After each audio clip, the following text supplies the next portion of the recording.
Council of Mortgage Lenders has just been published. That shows that there's been another drop in mortgage lending. So what exactly do you need if you want to buy a house these days? The Nine's financial guru is Jonathan Davis from Hertfordshire. Hi, Jonathan. I'm very well, thank you. Are you keeping well at the moment, sir?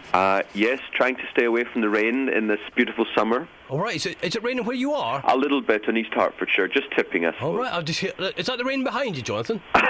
Well, it's in front of me, actually, but... Sounds nice, actually. Or it's above me, actually.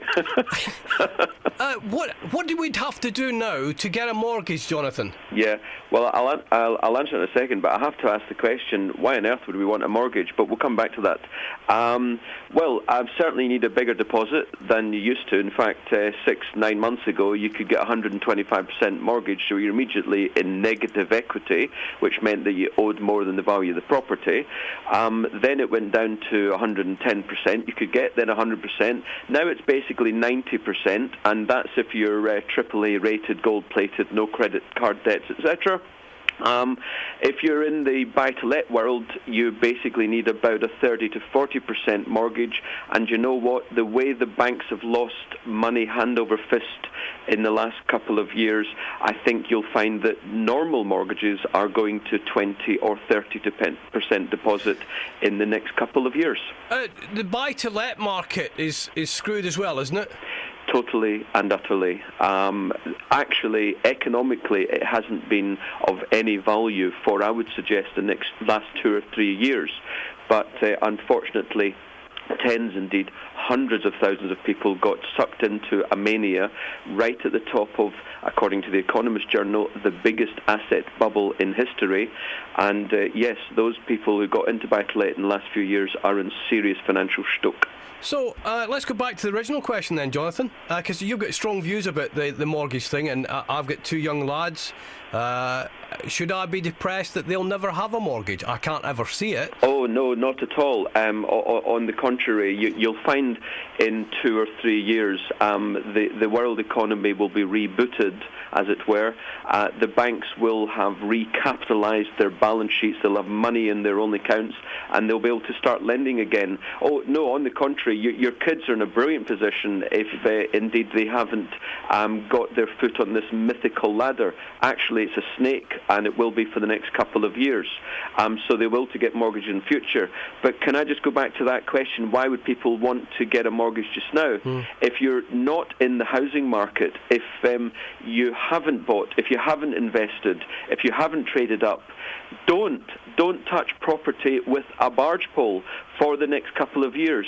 It is falling at the fastest rate since ever. Literally, it's never fallen this fast in the UK.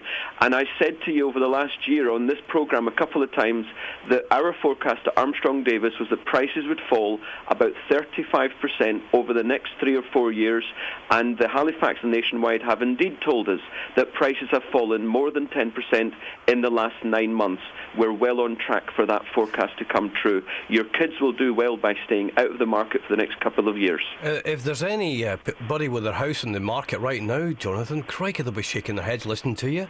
Well, they've had lots of opportunity to hear impartial and independent economic analysis over the last couple of years.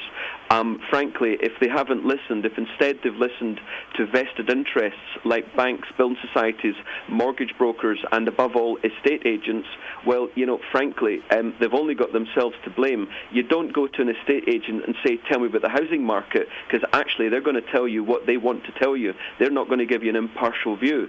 The fact is, there has been a mania in housing in the last few years. If you're trying to sell your property, don't listen to the estate agent that gives you the highest price. I'm not kidding you. Rightmove.co.uk, which is the largest online estate agent in the UK, an estate agent, it tells us that there are 15 properties for sale for every buyer. So sellers have to get that into their head, that this is a buyer's market. If they want to sell that property, or in other words, in many cases, if they have to sell that property, and we know many people have to because of their debts, then they have to price their property realistically. It has to be in excess of 10% below the norm in that area.